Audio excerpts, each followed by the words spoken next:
விஸ்வகர்மா சார்பாக ரியலைசை மன்னர் எம்.கே. தியாகராஜ பகதூருடைய மணிமண்டபம் கடந்த 27ஆம் தேதி கட்டி திறக்கப்பட்ட நிலையில் இன்று அவருடைய பிறந்தநாள் விழாவாக மார்ச் 1ஆம் தேதி விஸ்வகர்மா மக்கள் அனைவரும் ஒன்று கூடி இந்த விழாவை சிறப்பாக கொண்டாடி கொண்டிருக்கிற இந்த தருணத்தில் அரசுக்கு ஒரு கோரிக்கை வைக்கிறோம்.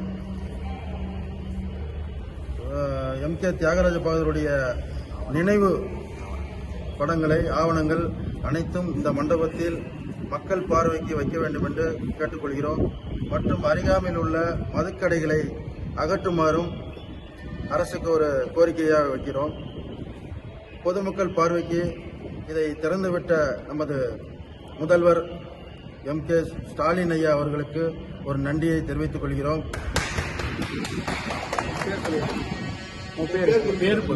விஸ்வ தமிழ் கழகம் சார்பாக மாநில தலைவர் கே.எம். சுடலிமுத்து.